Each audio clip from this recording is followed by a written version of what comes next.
नमस्कार दोस्तों, मैं विकास चौधरी प्रोक्सिमा एजुकेशन हब के इस डिजिटल प्लेटफॉर्म पर आप सबका एक बार फिर से स्वागत करता हूँ। दोस्तों, अपन ने एक सीरीज शुरू की थी। उस सीरीज का नाम था polity MCQ series. Polity MCQ series में हमने क्या किया कि जितने भी इंपॉर्टेंट पॉलिटी के चैप्टर है उनसे रिलेटेड अपन एमसीक्यू कर रहे थे, है ना। तो अब तक 7 या 8 चैप्टर के हमने एमसीक्यू कर लिए, जैसे नीति निर्देशक तत्व हो गए, मौलिक कर्तव्य हो गए, मौलिक अधिकार हो गए। उससे पहले नागरिकता और किसके बारे में, नागरिकता के बारे में डिस्कस कर लिया, संघ राज्य सत्र के बारे में डिस्कस कर लिया, अनुसूचियों के बारे में डिस्कस कर लिया, है ना। संविधान सभा के बारे में डिस्कस कर लिया, संविधान सभा की समितियों के बारे में डिस्कस कर लिया। ऐसे अपने 7-8 टॉपिकों के बारे में इनके एमसीक्यू डिस्कस कर लिया। आज अपना जो टॉपिक रहेगा वो रहेगा संविधान संशोधन, कॉन्स्टिट्यूशन अमेंडमेंट। दोस्तों, परिवर्तन संसार का नियम है ना। तो इसी थॉट को ध्यान में रखते हुए अपने जो संविधान निर्माता थे उन्होंने संविधान में एक आर्टिकल छोड़ दिया, आर्टिकल 368, कि जैसे ही जरूरत पड़ेगी, जैसे जैसे जरूरत पड़ेगी संविधान में संशोधन करते जाएंगे, है ना। आर्टिकल 368 के तहत तो आज अपन संविधान संशोधन के बारे में डिस्कस करेंगे, आर्टिकल 368 के तहत ही। ठीक है, आइए अपन चलते हैं। दोस्तों, अपना पहला क्वेश्चन है कि अनुच्छेद 368 के अंतर्गत संसद संविधान के किसी भाग में संशोधन कर सकती है। पहला क्वेश्चन क्या है कि अनुच्छेद 368 के अंतर्गत संसद संविधान के किसी भाग में संशोधन कर सकती है। कि संविधान ये संसद के पास ये शक्ति है क्या कि अनुच्छेद 368 के अंतर्गत संसद संविधान के किसी भाग में संशोधन कर सकती है। ठीक है। इसके अलावा संसद भारत की जनता द्वारा निर्वाचित उच्चतम विधायी संस्था है। तो ये कथन दिया हुआ है, ये कारण दिया हुआ है, क्यों क्यों संसद संविधान के किसी विभाग में संसद संशोधन कर सकती है? क्योंकि संसद क्या है, संसद एक भारत की जनता द्वारा निर्वाचित उच्चतम निकाय है ना। इस कारण से वो क्या कर सकती है, संविधान में संशोधन कर सकती है। तो इस क्वेश्चन को डिस्कस करने से पहले अपन कुछ संविधान संशोधन के बारे में देख लेते हैं, है ना। संविधान संशोधन,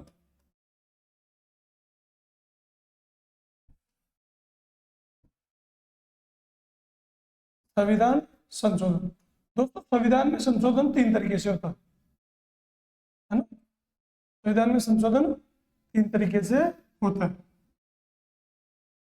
तो पहला संविधान संशोधन है वो कैसे हो सकता है? हो सकता है साधारण बहुमत से। इसे साधारण बहुमत, है ना। 3 टाइप से संविधान संशोधन हो सकता है। साधारण बहुमत, दूसरा था विशेष बहुमत, विशेष बहुमत, और जो तीसरा टाइप है वह है विशेष बहुमत प्लस विशेष बहुमत। तो चाहिए चाहिए साथ में क्या चाहिए, विशेष बहुमत के साथ, विशेष बहुमत के साथ चाहिए जो भारत के आधे राज्य हैं उनका समर्थन, आधे राज्यों का समर्थन, आधे राज्यों का समर्थन।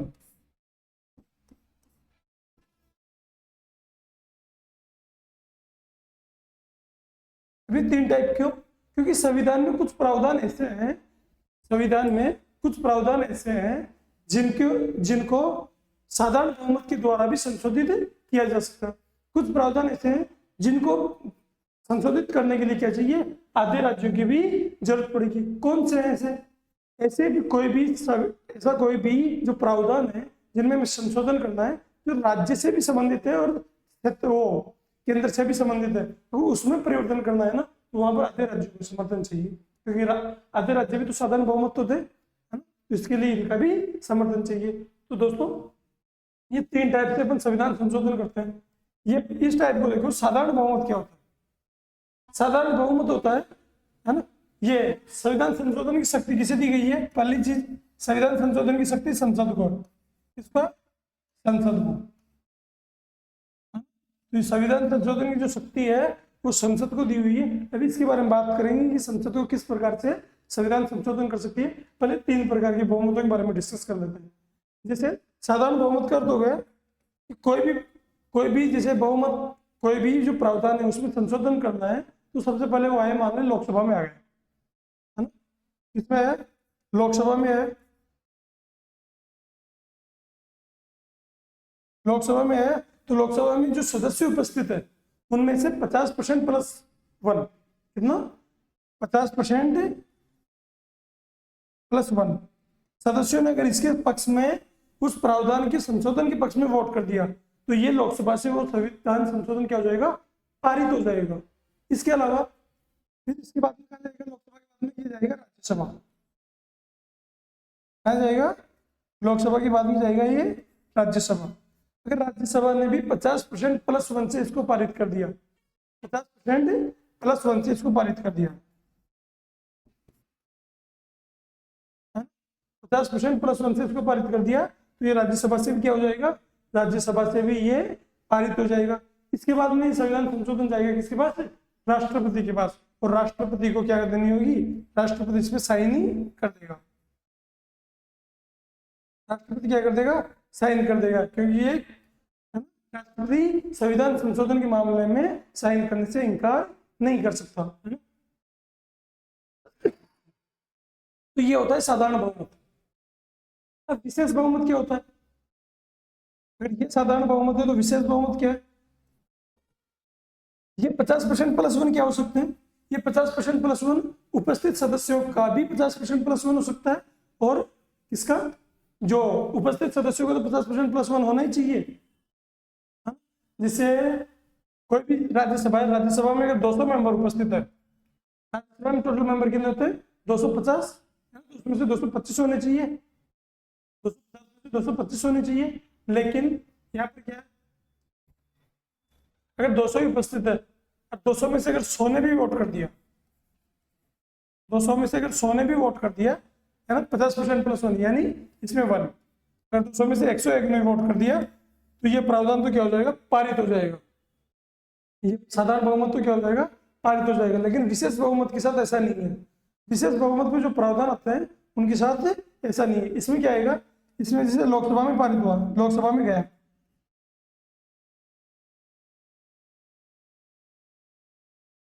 तो लोकसभा में गया तो यहाँ पर दो चीजें देखी जाती है, एक तो उपस्थित सदस्य, यानी उस दिन जिस दिन ये संविधान संशोधन पारित हो रहा था लोकसभा में कितने सदस्य उपस्थित थे, उपस्थित सदस्यों का 2/3 होना चाहिए।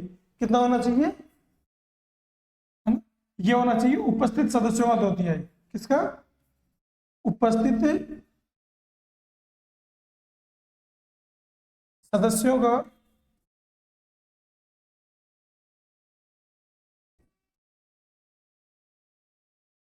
उपस्थित सदस्यों का 2/3 कर दो, या 2/3 है ना, उपस्थित सदस्यों का 2/3 होना चाहिए, 2/3 हिस्सा होना चाहिए सदन में, ये मतदान होना चाहिए ना, है ना। उपस्थित सदस्यों का 2/3 पक्ष में मतदान होना चाहिए, पक्ष में मतदान, उपस्थित सदस्यों का 2/3 तो क्या करे, पक्ष में मतदान करे। और जो कुल सदस्य हैं, कुल सदस्य हैं उनका क्या होना चाहिए, कुल सदस्यों का 50% प्लस 1 होना चाहिए, 50% प्लस 1 होना चाहिए, तभी वो विशेष बहुमत माना जाएगा, है ना। क्या होना चाहिए, जो उपस्थित सदस्य हैं उनका तो 2/3, उपस्थित सदस्यों का तो 2/3 होना चाहिए, जो उपस्थित है उनका, उपस्थित का 2/3, साथ में जो कुल सदस्य हैं उनका क्या होना चाहिए, कुल सदस्यों का 50% प्लस 1 होना चाहिए, ठीक बात। तो ये हो गया साधारण बहुमत, ये विशेष बहुमत, ये भी ऐसे ही पारित होगा। पहले लोकसभा में गया तो उपस्थित सदस्यों का 2/3 तथा कुल सदस्यों का 50% प्लस 1 हो जाए, वही फिर राज्यसभा में जाए तो वही उपस्थित सदस्यों का 2/3 और कुल सदस्यों का 50% प्लस 1 हो जाए, बाद में राष्ट्रपति तो साइन कर ही देगा। और इसी प्रकार से इसमें क्या हो रहा है, इसमें भी विशेष बहुमत आ रहा है, तो विशेष बहुमत ये पूरी प्रोसीजर होनी चाहिए, लेकिन इसके अंदर कौन सी होनी चाहिए, आधे राज्य भी इसमें समर्थन देने चाहिए, है ना, आधे राज्य भी क्या होने चाहिए, समर्थन देने चाहिए। तो देखो दोस्तों, ये साधारण बहुमत वाला जो हिस्सा है इसको क्या करते हैं, आर्टिकल 368 के अंदर काउंट नहीं करते, है ना? साधारण बहुमत का जो हिस्सा है इसको आर्टिकल 368 में काउंट नहीं करते, साधारण बहुमत।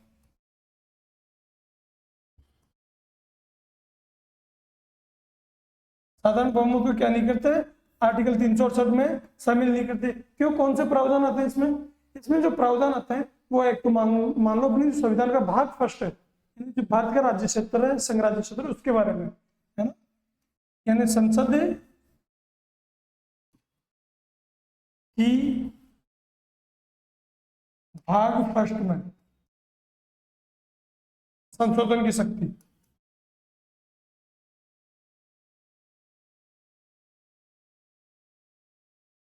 संसद की जो भाग फर्स्ट में संशोधन की शक्ति है, भाग फर्स्ट में क्या है, अपन ने भाग फर्स्ट पढ़ा था संघ राज्य क्षेत्र, है ना, तो उसमें जो शक्ति है, जैसे हमें क्या करना है, ये किसी भी राज्य का नाम चेंज करना है, किसी भी राज्य की सीमा चेंज करनी है, लाहौर को भारत में मिला ले, जो दूसरा कोई भारत से बाहर का जो क्षेत्र है उसको भारत में मिला ले, तो उन सब के लिए विशेष बहुमत की ये है, विशेष बहुमत की जरूरत नहीं है, साधारण बहुमत से काम चल जाएगा, साधारण बहुमत से चल जाएगा, साधारण ये संशोधन से काम चल जाएगा। तो इसमें क्या है, तो इस चीज को अपन आर्टिकल 368 में कवर नहीं करते, इसको अपन क्या नहीं करते, आर्टिकल 368 में नहीं गिना जाता।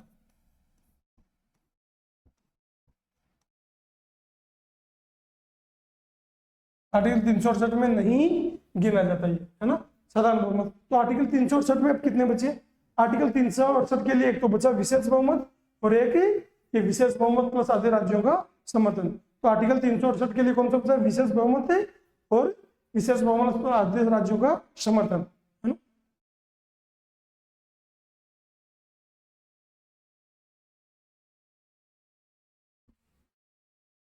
तो देखो आर्टिकल 368, आर्टिकल 368 में जो संविधान संशोधन है वो कितने प्रकार से होता है, आर्टिकल 368 के तहत 2 प्रकार से संविधान संशोधन होता है। कितने प्रकार से, 2 प्रकार से। एग्जाम में क्वेश्चन ये पूछ लिया जाता है कि कितने प्रकार से आर्टिकल 368 के तहत संविधान संशोधन होता है, तो अपन क्या कर देते हैं, कभी कभी गलती से 3 प्रकार से कर देते हैं। वो जिसको साधारण बहुमत से संविधान संशोधन होता है उसको आर्टिकल 368 के तहत काउंट ही नहीं किया जाता है। कितने प्रकार से होता है, 2 प्रकार से। 2 प्रकार से कौन कौन से, एक तो होगा विशेष बहुमत,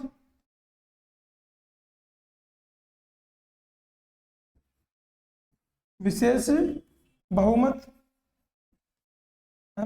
और एक होगा विशेष बहुमत प्लस आधे राज्यों का समर्थन,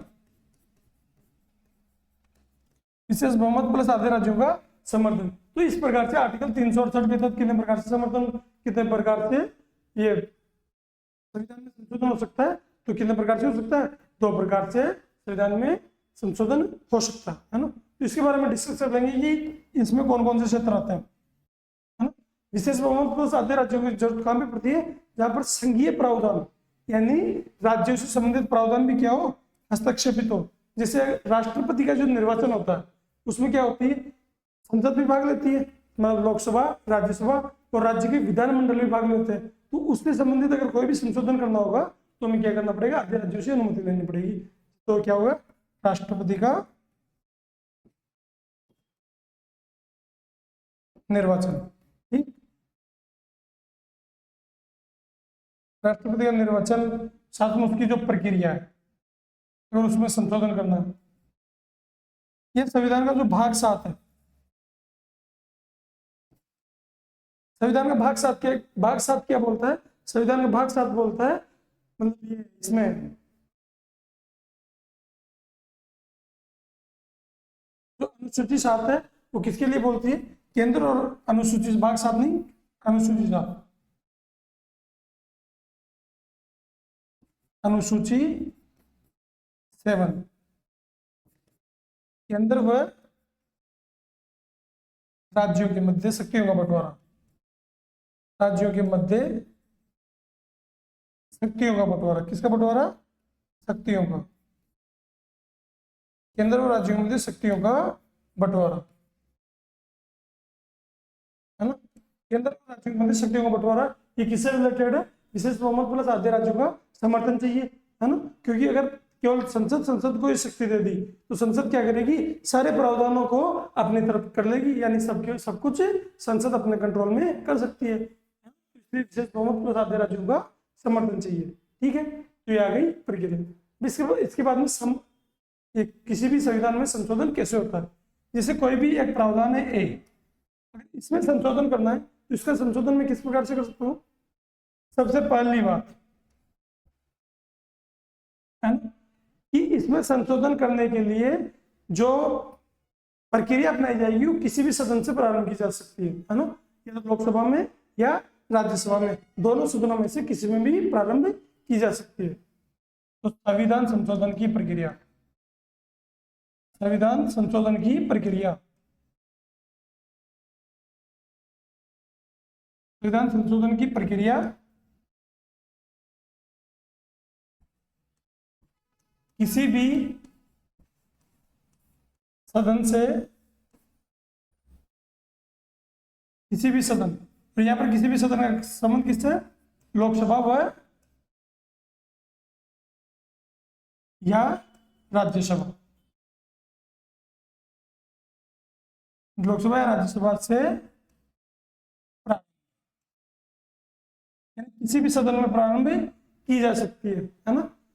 और दोनों के द्वारा क्या होना चाहिए, विशेष बहुमत से पारित होना चाहिए, दोनों द्वारा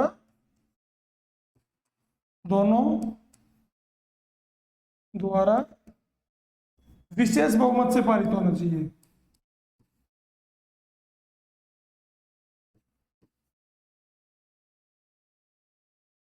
दोनों द्वारा विशेष बहुमत से पारित होना चाहिए। लेकिन मान लो क्या किया, लोकसभा में कार्रवाई शुरू हो गई, ए पे लोकसभा में कार्रवाई शुरू हो गई और लोकसभा ने क्या किया, राज्यसभा को भेज दिया कि हमने तो इसको क्या कर दिया, इसको पारित कर दिया है ना। लोकसभा ने इसको पारित कर दिया, राज्यसभा में भेज दिया। अब राज्यसभा अगर इसको मना कर दे पारित करने से तो क्या इसके लिए संयुक्त बैठक बुलाई जाएगी, नहीं, इसके लिए किसी संयुक्त बैठक का प्रावधान नहीं है। ये जो संविधान संशोधन की जो प्रक्रिया है वहीं पे नष्ट हो जाएगी जहां पर राज्यसभा ने इसको समाप्त कर दिया। तो इसके लिए संविधान संशोधन, संविधान संशोधन हेतु, इसके लिए क्या बोलना है, संयुक्त बैठक का प्रावधान नहीं है ना। संयुक्त बैठक का प्रावधान कौन से आर्टिकल में आता है, संयुक्त बैठक का प्रावधान होता है आर्टिकल 108 में आता है ना। तो इससे संयुक्त बैठक का प्रावधान नहीं है ना। तो संविधान संशोधन के लिए संयुक्त बैठक का कोई प्रावधान नहीं है ना। ये क्या होता है ना, जो ये संसद है, संसद की बिल्डिंग में दो सदन है, एक राज्यसभा, एक तरफ राज्यसभा बैठती है, एक तरफ लोकसभा बैठती है। यहाँ से पारित होने के बाद में इसमें भेज दिया जाता है। तो इसने पारित नहीं किया, राज्यसभा ने इसको पारित नहीं किया तो ये समाप्त हो जाएगा। या अगर राज्यसभा में पारित हो गया, लोकसभा ने पारित नहीं किया तो ये समाप्त हो जाएगा। इनके लिए दोनों को संयुक्त बैठक नहीं बुला सकते। ठीक बात। इसके बाद में राष्ट्रपति को अनुमति देनी होगी, राष्ट्रपति को अनुमति देनी होगी। यानी जो संविधान संशोधन का जो मामला है ना, उसके अंदर राष्ट्रपति अपनी टांग नहीं अड़ा सकता, राष्ट्रपति को उसमें अनुमति देनी होगी। ऐसा कौन सा संविधान संशोधन बोलता है, तो ये बात लिखी हुई है, कौन सा, जो 24वां संविधान संशोधन है, 24वां संविधान संशोधन 1967। 24वें संविधान संशोधन में ये बात लिखी हुई है कि क्या करना होगा, राष्ट्रपति को तो अनुमति देनी ही पड़ेगी, है ना। तो 24वां संविधान संशोधन 1971, राष्ट्रपति को इसमें क्या करना पड़ेगा, अनुमति देनी पड़ेगी। पहले ऐसा नहीं था, पहले राष्ट्रपति चाहे तो संविधान संशोधन को रोक सकता था, लेकिन 24वें संविधान संशोधन के तहत यह कहा गया कि राष्ट्रपति को तो अनुमति देनी पड़ेगी। इन राष्ट्रपति की जो संविधान संशोधन को जो वीटो करने की जो शक्ति है ना, तो क्या कर दिया, छीन लिया गया। ठीक है, तो ये इतनी बातें थी। इन सब प्रक्रियाओं से गुजरने के बाद में कोई भी संविधान संशोधन बनता है। अब तक कितने संविधान संशोधन हो चुके हैं, अब तक 106 संविधान संशोधन हो चुके हैं। कितने, 106 संविधान संशोधन हो चुके हैं। एक एक करके अपन सबको डिस्कस कर लेंगे जो भी इंपॉर्टेंट है उनको। ठीक, अब अपन एमसीक्यू पे चलते हैं। इनके बारे में जितनी समझने की चीजें थी हो चुकी है। अब अपन एमसीक्यू पे अनुच्छेद 368 के तहत संसद संविधान के किसी भी भाग में संशोधन कर सकती है।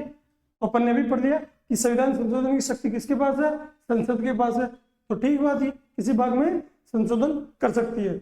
लेकिन केशवानंद भारती मामले में 1973 में यह है कि मूल ढांचे का ध्यान रखना होगा। मूल ढांचे के सिद्धांत के विरुद्ध आप जाके संविधान में संशोधन नहीं कर सकते। और संसद भारत की जनता द्वारा निर्वाचित उच्चतम विधायी संस्था। संसद ही तो है, लोकसभा और राज्यसभा यही तो सबसे बड़ा सदन है जहां से बनते भारत के प्रधानमंत्री या भारत के जो कैबिनेट मंत्री है वो, है ना। तो ये सर्वोच्च विधायी संस्था है, इसीलिए तो इसको संशोधन शक्ति का, संविधान में संशोधन की शक्ति का अधिकार है। तो कथन भी सही है, कारण भी सही है, और कारण कथन की सही व्याख्या भी यहाँ पे कर रहा है। तो अपना आंसर कौन सा हो जाएगा, ऑप्शन नंबर ए इसका सही आंसर हो जाएगा। ठीक, नेक्स्ट क्वेश्चन।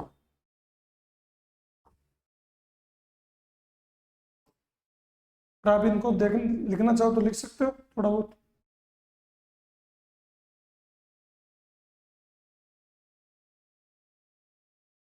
निम्न विधेयकों में से किस एक का भारतीय संसद के दोनों सदनों के द्वारा अलग अलग विशेष बहुमत से पारित होना आवश्यक है? कि कौन सा ऐसा कौन सा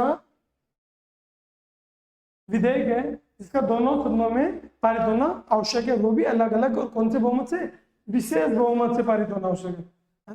तो जो संविधान संशोधन विधेयक है ना, वो ऐसा है।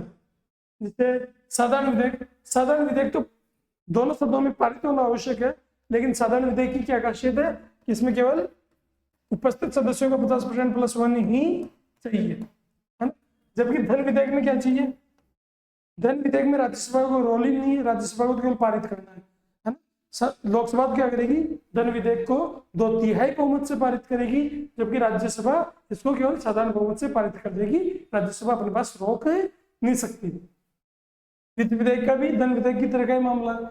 जबकि जो संविधान संशोधन विधेयक है ना, ये दोनों सदनों में पारित होना चाहिए। अगर दोनों सदनों में पारित नहीं हो रहा और विशेष बहुमत से पारित नहीं हो रहा तो ये लागू नहीं होगा, है ना, ये मान्य नहीं होगा। तो इसका आंसर कौन सा होगा, ऑप्शन नंबर डी। भारतीय संविधान में कोई संशोधन करने का उत्क्रमण किया जा सकता है। उत्क्रमण का अर्थ होता है कि कहां पर लाया जा सकता है। अगर हम संविधान में संशोधन करना है तो क्या मैं संविधान में संशोधन कर सकता हूँ, नहीं, है? क्योंकि मैं क्या हूँ, मैं जनता में आता हूँ, मैं कोई एमएलए या एमपी नहीं हूँ। अब कोई एमएलए है, सचिन पायलट जी है, क्या वो संविधान में संशोधन कर सकते हैं, नहीं कर सकते। क्यों, क्योंकि उनके पास भी शक्ति नहीं है, वो भी एमएलए है। हाँ, एमपी जो कहाँ पे बैठा हुआ है, लोकसभा या राज्यसभा में, वो प्रस्ताव ला सकता है इसके लिए, है ना। तो कहाँ पे, केवल लोकसभा या राज्यसभा में जो व्यक्ति बैठा हुआ है वो ही इसके लिए काम कर सकता है, इसके लिए संविधान में संशोधन करने के लिए। तो लोकसभा में आ सकता है, संविधान संशोधन या तो लोकसभा में लाया जा सकता है या राज्यसभा में लाया जा सकता है ना। उत्क्रमण का भी किया जा सकता है लोकसभा और राज्यसभा। राष्ट्रपति को बाद में अनुमति देनी ही देनी है ना। तो ये तो इसके ऑप्शन में कुछ काउंट ही नहीं होगा, क्योंकि उत्क्रमण का अर्थ होता है कहाँ पर लाया जा सकता है। राष्ट्रपति पास तो सबसे बाद में भेजते हैं, सबसे पहले तो इसको प्रस्ताव को लाते हैं कि यहाँ पे प्रस्ताव पटल पे रख दिया। तो ऑप्शन ए और ऑप्शन सेकंड दोनों इसका सही आंसर हो जाएगा, डी और ए, डी ऑप्शन ए और बी। ठीक, भारतीय संविधान के अनुसार निम्न विषयों पर संवैधानिक संशोधन के लिए कम से कम आधे राज्यों के विधानमंडल द्वारा संतुष्टि आवश्यक है। आधे राज्यों की संतुष्टि आवश्यक है, वो कौन से, मैंने भी बताया। आधे राज्य की संतुष्टि क्यों, क्योंकि अगर कोई भी ऐसा प्रावधान जिससे राज्य की शक्तियां प्रभावित हो रही है तो उसमें राज्यों का भी बहुमत आवश्यक है, आधे राज्यों का बहुमत आवश्यक है। तो संघीय प्रावधान, संविधान के संघीय प्रावधान, संघीय प्रावधान जानते हो, एक होता है संघ, अरे संघीय, है ना। संघीय शब्द होता है फेडरल। संघीय शब्द क्या होता है, ये होता है फेडरल। इसके अंदर राज्य व संघ दोनों आते हैं। क्या आते हैं, राज्य व संघ, है ना। यानी इसमें केंद्र भी आ रहा है और इसमें राज्य भी आ रहे हैं, इन दोनों की शक्तियों से संबंधित है। तो अगर कोई भी ऐसा प्रावधान जो राज्य से भी संबंधित है, केंद्र से भी संबंधित है, और उसमें हमें अगर चेंजेस करने हैं तो आधे राज्यों का बहुमत आवश्यक, तो ये तो बनता है। सर्वोच्च न्यायालय का अधिकार, सर्वोच्च न्यायालय का अधिकार यार अपनी एकल न्यायपालिका की व्यवस्था, किसकी? एकल न्यायपालिका, है ना, अपने एकल न्यायपालिका की व्यवस्था की गई है। अपनी क्या की गई है? एकल न्यायपालिका की व्यवस्था की गई है। अगर एकल न्यायपालिका की व्यवस्था की गई है और उसमें एकल न्यायपालिका का सर्वोच्च मुखिया कौन? सर्वोच्च न्यायालय। अगर इसमें संशोधन करना है तो क्या इससे राज्य प्रभावित नहीं होंगे? इससे राज्य भी तो प्रभावित होंगे। अगर इससे राज्य प्रभावित होंगे तो इसके लिए भी राज्यों का बहुमत आवश्यक है ना? ऐसे सोचना है हमें कि कैसे, क्यों, कि यहाँ पर राज्यों का बहुमत क्यों आवश्यक है? क्योंकि यहाँ पर राज्य से प्रभावित होंगे।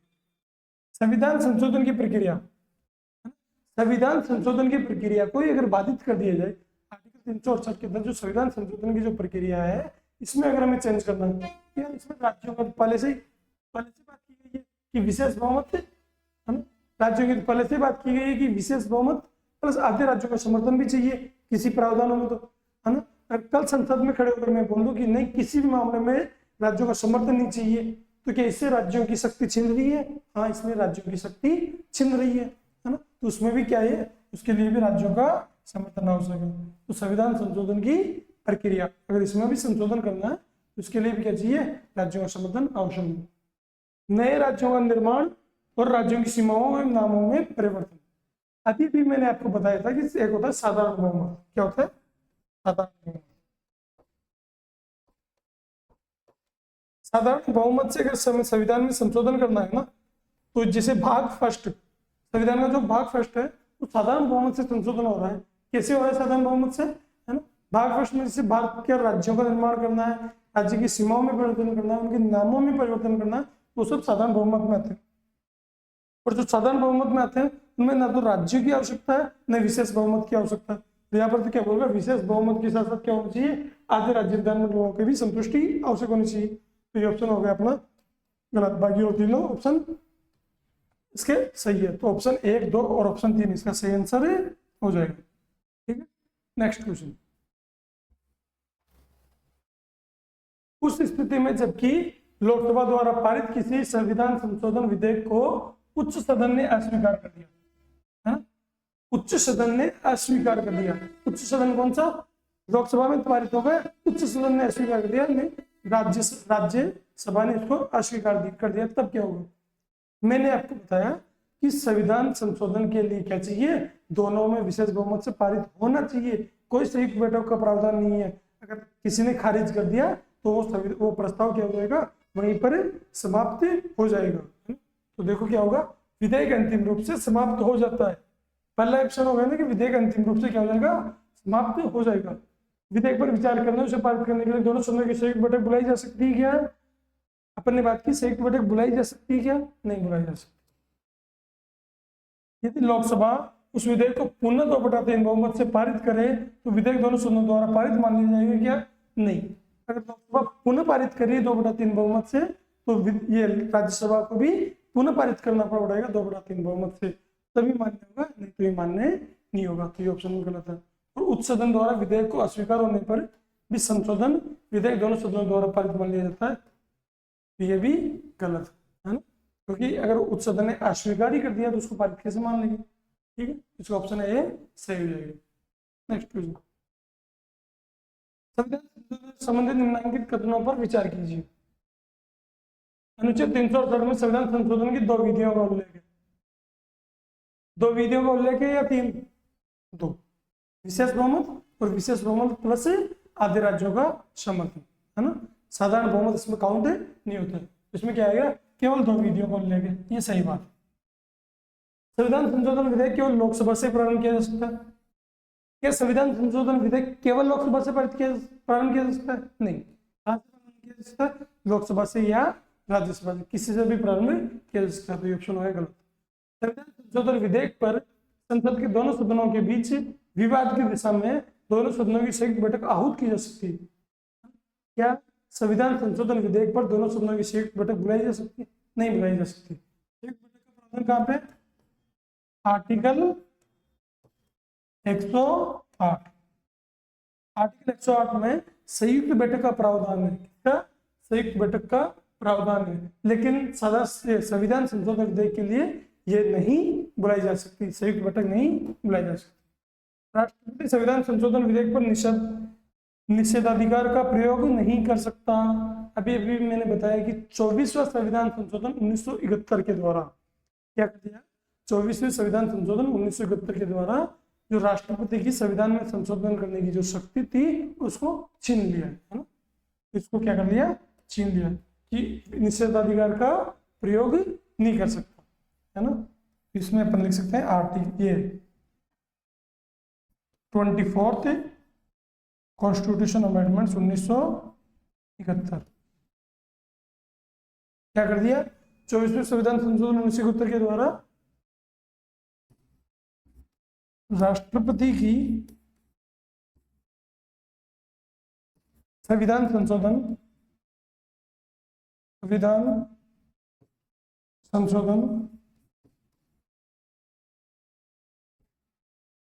करने की,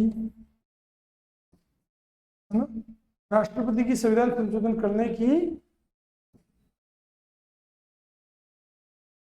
संविधान संशोधन को वीटो करने की, वीटो का अर्थ होता है निषेधाधिकार, वीटो करने की शक्ति राष्ट्रपति की को क्या कर दिया? समाप्त कर दिया।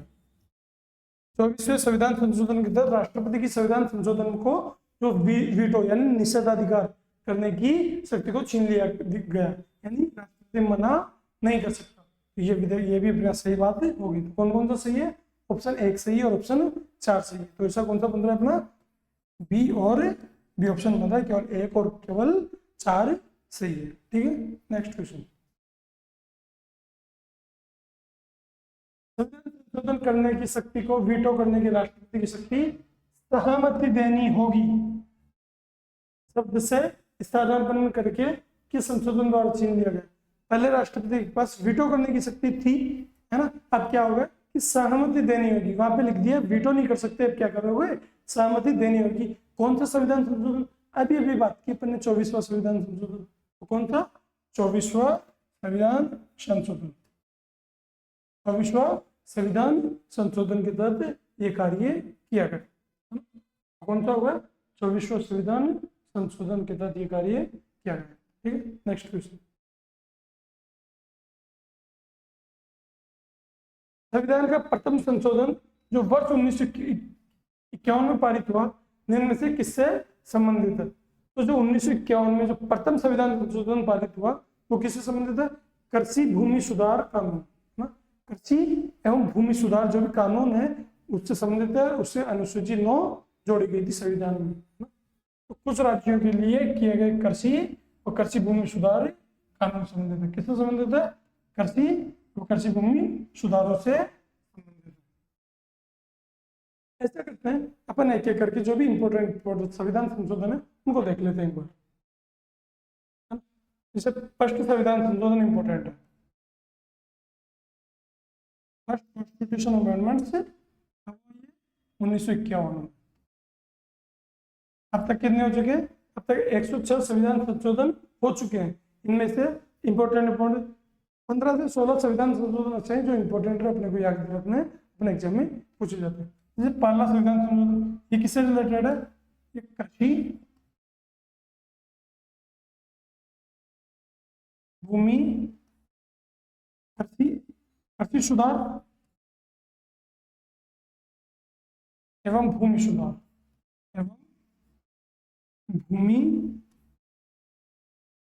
सुधार से संबंधित है ना। कृषि सुधार वो भूमि सुधार से संबंधित है। और इसके बाद जो अनुसूची जोड़ी गई थी वो जोड़ी गई थी संविधान में 9वीं अनुसूची। कौन सी अनुसूची? 9वीं अनुसूची। और 9वीं अनुसूची में जो भी आर्टिकल डाल दिया जाता है उसको क्या कर दिया? उसको अपन न्यायालय में चुनौती नहीं दे सकते, है ना। उस आर्टिकल को, उस कानून को न्यायालय में चुनौती नहीं दे सकते। अब तो दे सकते हैं, 1973 के बाद से तो पहले नहीं दे सकते थे। ठीक है, प्रथम संविधान संशोधन। इसके बाद में जो अपने को याद रखना होता है वो है 7वां संविधान संशोधन। सातवां संविधान संशोधन है 1956। ये क्यों इंपॉर्टेंट है भाई सातवां संविधान संशोधन? इसके तीन चीजें हैं।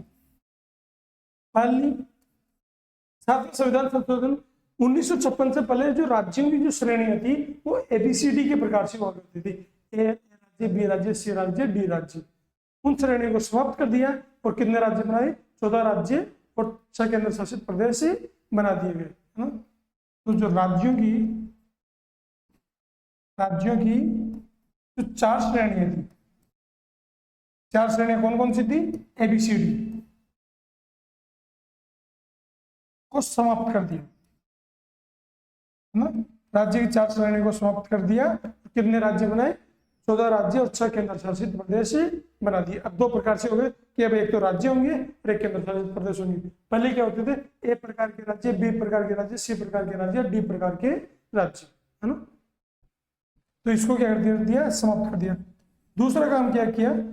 7वें संविधान संशोधन के तहत यह बोला गया कि अगर किसी भी राज्य के लिए हाई कोर्ट का गठन करना तो 2 या 2 से अधिक राज्यों के लिए सिंगल हाई कोर्ट का गठन भी किया जा सकता है। 2 या 2 से अधिक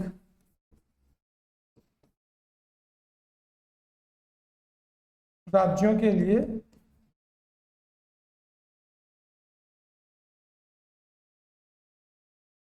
दो या 2 से अधिक राज्यों के लिए, यहाँ पर 2 बातें याद रख लो, है ना, एक साथ ही, क्योंकि तीसरा स्टेटमेंट भी सेम लाइन आएगी। 2 या 2 से अधिक राज्यों के लिए एक हाईकोर्ट, उच्चतम उच्च न्यायालय, एक हाईकोर्ट का प्रावधान किया जा सकता है।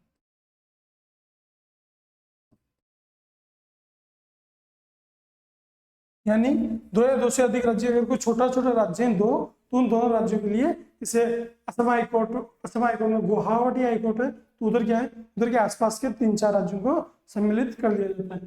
तो एक हाईकोर्ट का प्रावधान किया जा सकता है 2 या 2 से अधिक राज्यों के लिए। सेम बात, सेम लाइन आएगी, 2 या 2 से अधिक राज्यों के लिए एक राज्यपाल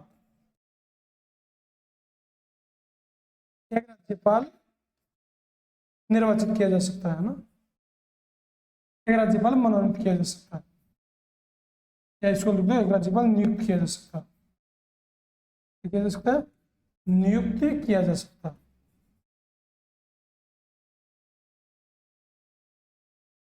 यानी अगर उत्तर प्रदेश के पास राज्यपाल नहीं है और सरकार चाहती है कि यार एक ही राज्यपाल हमारे पास अभी अवेलेबल है, उसको हमें क्या करना है, दोनों राज्यों का बनाना है, तो क्या कर सकते हैं, 2 या 2 से अधिक राज्यों का एक राज्यपाल भी बना सकते हैं। ठीक है, ये है 7वां संविधान संशोधन। इसका एक प्रावधान तो ये होगा, दूसरा प्रावधान ये होगा, 3 प्रावधान इसके टोटल हो गए। अब इसके 7वें संविधान संशोधन के बाद में जो संविधान संशोधन अपने को याद रखना है वो है 9वां संविधान संशोधन, 9वां कॉन्स्टिट्यूशन अमेंडमेंट से 1960, है ना। और ये संबंधित है भारत के भूमि क्षेत्र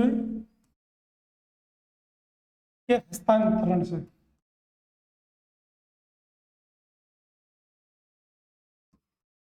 ना।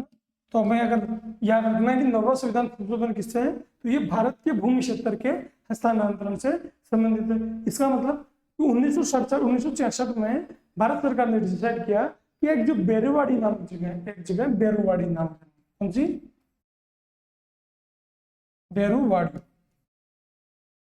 ये कहाँ पे पड़ती थी, ये पड़ती थी पश्चिम बंगाल में। यार ये तो पाकिस्तान को दे देते, है ना, बेरुवाड़ी नामक जगह पाकिस्तान को दे देते हैं, सुप्रीम कोर्ट ने मना कर दिया, ऐसे नहीं दे सकते। ऐसे उठ के कल कोई भी ऐसी सोच वाला प्रधानमंत्री भारत का बन जाए जो किसका हो, जो पाकिस्तान का समर्थक हो, तो किसी भी क्षेत्र को, जैसे कश्मीर को उठा के बोल देगा कि कश्मीर पाकिस्तान का, ऐसा आप नहीं कर सकते। इसके लिए क्या चाहिए, इसके लिए संविधान संशोधन चाहिए, सुप्रीम कोर्ट ने ये बोला। तो सुप्रीम कोर्ट के इसी निर्णय के लिए, है ना, कि संविधान संशोधन चाहिए, तो हम क्या कर देते हैं, संविधान संशोधन कर देते हैं। और इन्होंने बोल दिया कि भारत के भूमि क्षेत्र में संशोधन करने के लिए, है ना, संसद के पास शक्ति है कि उस संविधान संशोधन के द्वारा किसी भी देश के साथ जो भारत का जो भूमि क्षेत्र है उसका हस्तांतरण किया जा सकता है। तो बेरोवाड़ी नामक जो जगह है, बेरोवाड़ी नामक जगह किसको दे दी गई? ये पाकिस्तान को दे दी गई। किसके तहत? 90वें संविधान संशोधन के। कौन सा संविधान संशोधन? 90वें संविधान संशोधन। ये पाकिस्तान कौन सा? जो वर्तमान बांग्लादेश से पहले हो गया था, पहले पूर्वी पाकिस्तान हुआ करता था। ठीक है, ये हो गया 90वां संविधान संशोधन। इसके बाद में कौन सा संविधान संशोधन इंपोर्टेंट है? 90 के बाद में तो कोई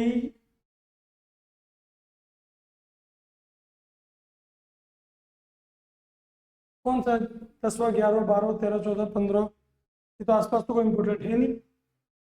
इसके बाद में अपन देख लेते हैं 24वां संविधान संशोधन। 24वां संविधान संशोधन 1971। इसके तहत क्या हुआ? 24वें संविधान संशोधन के तहत जो राष्ट्रपति की जो वीटो कर नहीं सकती है,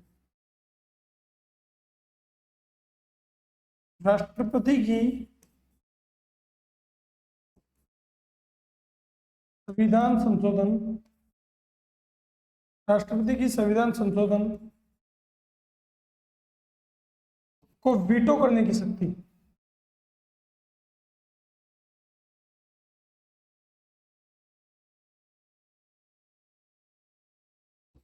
राष्ट्रपति की संविधान संशोधन को वीटो करने की शक्ति क्या कर दी? समाप्त कर दी। कौन सा संविधान संशोधन? 24वें संविधान संशोधन के तहत समाप्त कर दी।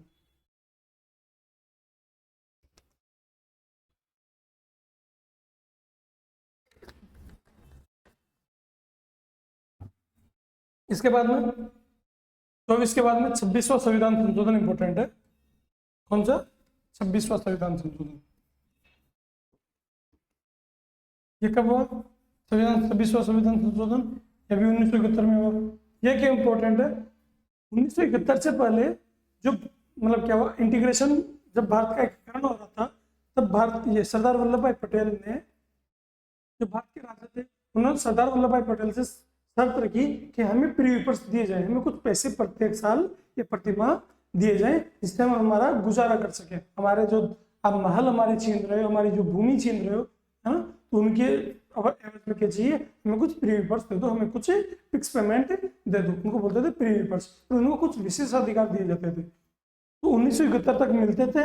इंदिरा गांधी सरकार ने इनको समाप्त कर दिया, है ना। तो ये क्या थे? Pre papers. तो देशी राज्यों के भूतपूर्व नरेशों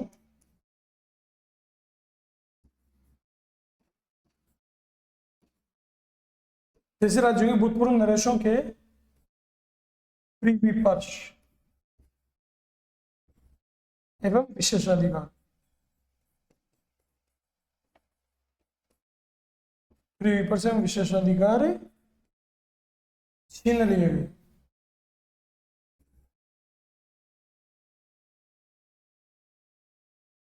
या छीन लिए गए, या बोल दो, या समाप्त कर दिए गए, ये बोल दो ना। ठीक है ना। तो देशी राज्यों के भूतपूर्व नरेशों के प्री पेपर्स या विशेष अधिकार उनसे क्या कर लिए? उनसे छीन लिए गए या उनको समाप्त कर दिए गए। इसके बाद में अपन को पढ़ना है 42वां संविधान संशोधन और 44वां संविधान संशोधन। कौन सा पढ़ना है? यह अपन को पढ़ना है 42वां कॉन्स्टिट्यूशन अमेंडमेंट। ये कब? 1976 में। और 42वां कॉन्स्टिट्यूशन अमेंडमेंट इतना बड़ा है कि उसमें संविधान में सब कुछ चेंज करके रख दिया, लेकिन अपने को 3-4 बात इंपोर्टेंट याद रखनी है। और इसमें क्या बहुत बड़ा संविधान संशोधन हुआ, इसके कारण इसको बोलते हैं मिनी संविधान। 42वें संविधान संशोधन को बोलते हैं लघु संविधान। लघु संविधान बोल दो या मिनी कॉन्स्टिट्यूशन बोल दो। लघु संविधान या मिनी संविधान।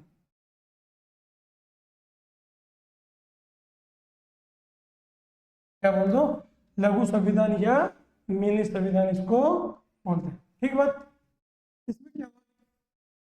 इसमें सबसे जो पहले जो प्रस्तावना में परिवर्तन किए गए वो याद रखो। प्रस्तावना में जो परिवर्तन किए गए थे वो याद। प्रस्तावना में कौन कौन से परिवर्तन ऐसे किए गए थे? प्रस्तावना में परिवर्तन किए गए थे 3 शब्द जोड़े गए थे प्रस्तावना में, समाजवादी, पंथनिरपेक्ष और अखंडता। कौन सा? समाजवादी, पंथनिरपेक्ष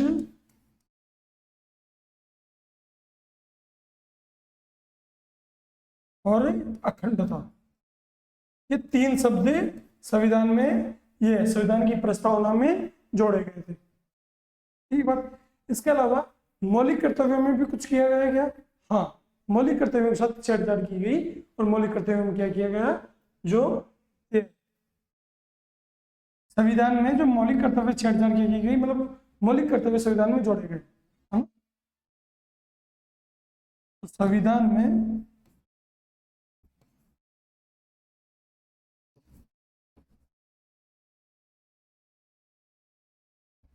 जो मौलिक कर्तव्य है वो जोड़े गए। संविधान में मौलिक कर्तव्य जोड़े गए। कौन से आर्टिकल के तहत? है ना? इसमें कौन से भाग में? भाग 4A। कौन से आर्टिकल में जोड़े गए? भाग 4A में जोड़े गए आर्टिकल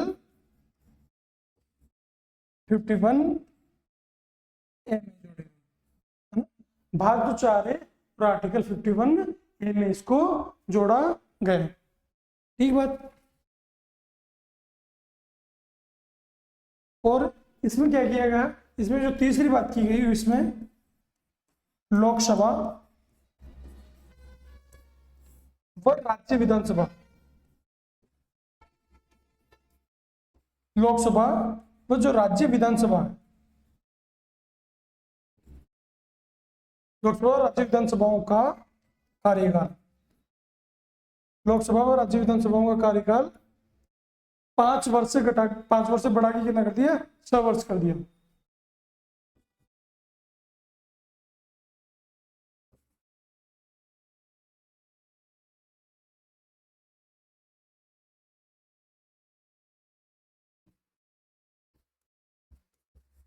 पांच वर्ष से बढ़ाकर 6 वर्ष से कर दिया। इसके अलावा भी 42वें कॉन्स्टिट्यूशन अमेंडमेंट्स की कुछ बातें हैं, जैसे ये नीति निर्देशक तत्वों में 3 नीति निर्देशक तत्व जोड़े गए, 39 क, 39 घ और 43 ए। तो वो अपन जैसे जैसे टॉपिक पढ़ते नीति निर्देशक तत्व पढ़ लिए, वहां पर 42वें संविधान संशोधन के लिए पढ़ा था अपने। इसमें क्या जोड़े गए? इसमें 39 ए जोड़ा, 39 डी वॉल जोड़ा, उसमें आर्टिकल ये 43 ए जोड़ा। ये अपन ने पढ़ लिए, है ना? तो जैसे जैसे कोई टॉपिक आता है उसमें 42वें कॉन्स्टिट्यूशन अमेंडमेंट से रिलेटेड कोई भी चीज होगी उसको अपन पढ़ लेंगे। बाकी यहाँ पर तो अपने को इतनी बातें याद। इसके बाद में है 44वां संविधान संशोधन। कौन सा? 44वां कॉन्स्टिट्यूशन अमेंडमेंट 1978, है ना? ये 42वें संविधान संशोधन को काउंटर करने के लिए मोरारजी देसाई सरकार द्वारा लाया गया था। किसके द्वारा? मोरारजी देसाई सरकार द्वारा लाया गया था। 1976 का किसके द्वारा लाया गया? इंदिरा गांधी सरकार द्वारा लाया गया था। तो इसमें पहला काम क्या किया इन्होंने? क्या किया था? लोकसभा और राज्य विधानसभा का कार्यकाल 6 वर्ष कर दिया ना, उसको बस 5 वर्ष कर दिया। लोकसभा व राज्य विधानसभा, राज्य विधानसभा,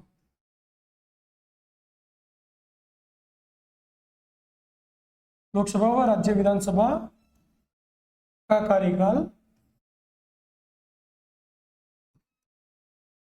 पुनः क्या कर दिया? 5 वर्ष कर दिया।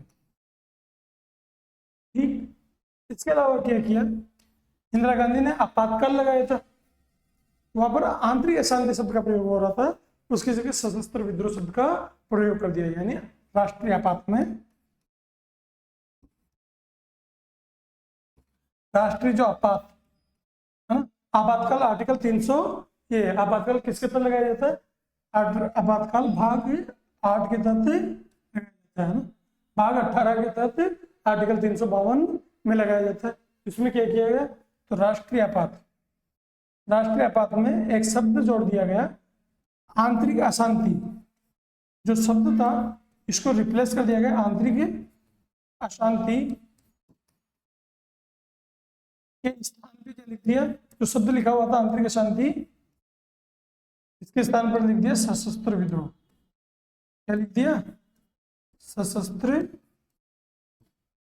विद्रोह।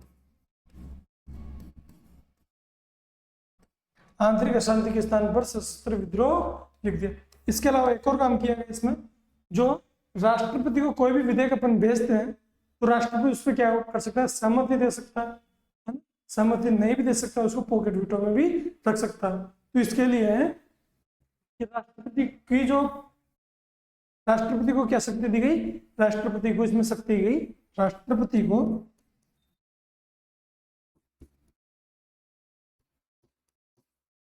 विधेयक को, राष्ट्रपति को कोई भी विधेयक जो राष्ट्रपति के पास भेजा जाता है ना, उसको राष्ट्रपति एक बार पुनर्विचार के लिए लौटा सकता है।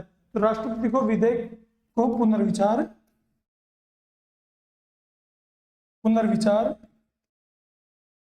हेतु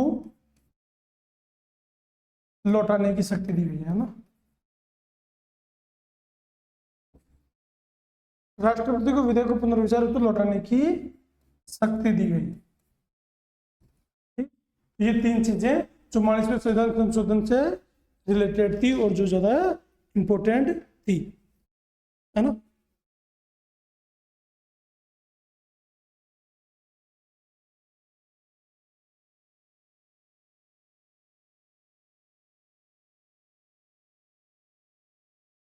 इसमें एक और चीज क्या की 44वें संशोधन से रिलेटेड है, वो है संपत्ति का अधिकार। जो संपत्ति का अधिकार आर्टिकल 19(1) के तहत क्या, जो संपत्ति का अधिकार जो मौलिक अधिकार हुआ करता था उसको क्या बना दिया, विधिक अधिकार बना दिया, है ना। संपत्ति के अधिकार को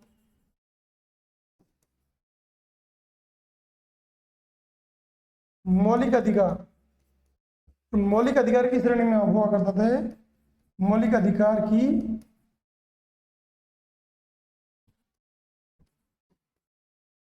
श्रेणी से हटाकर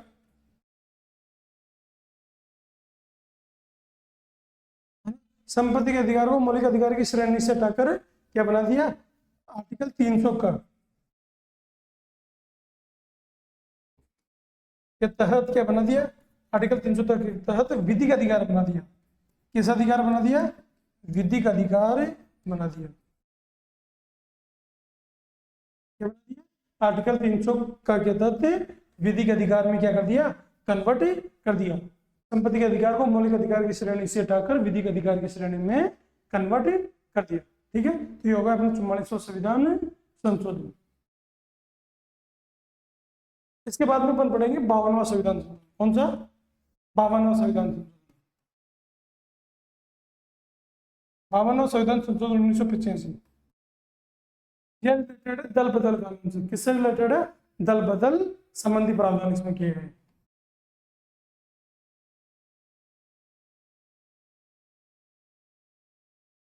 दल बदल संबंधी प्रावधान।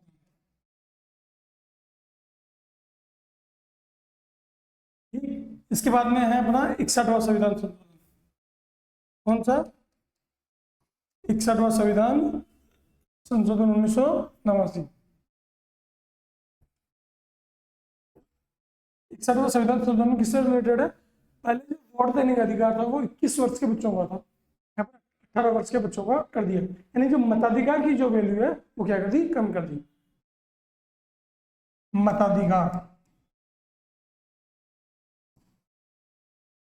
की उम्र 21 से घटाकर 18 वर्ष कर दी। ये मताधिकार कौन कर सकता है, अब वोट कौन दे सकता है, 18 वर्ष का बच्चा भी वोट दे सकता है। कौन से संविधान संशोधन के तहत हुआ, 61वें संविधान संशोधन के तहत हुआ।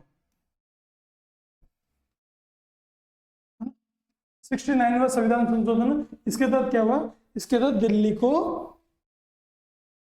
69वें संविधान संशोधन 1991 के तहत दिल्ली को एनसीआर घोषित किया गया। किसको, दिल्ली को एनसीआर घोषित किया गया। इसके तहत नई दिल्ली नई दिल्ली को राष्ट्रीय राजधानी क्षेत्र बनाया गया।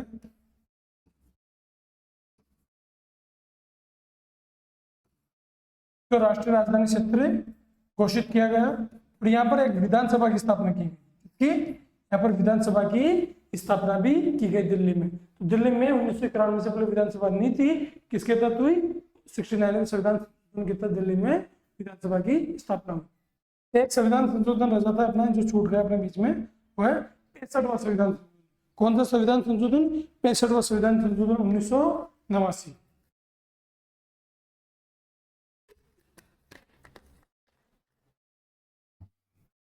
65वां संविधान संशोधन 1989। ये इंपॉर्टेंट है। क्यों इंपॉर्टेंट है? क्योंकि यहाँ से क्वेश्चन पूछा जाता है। यहाँ पर अनुसूचित जाति और अनुसूचित जनजाति आयोग बनाया गया। कौन सा? 65वें संविधान संशोधन के तहत अनुसूचित जाति, अनुसूचित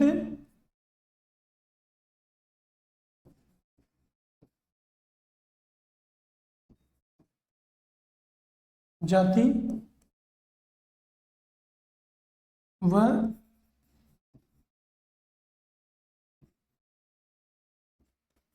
अनुसूचित जनजाति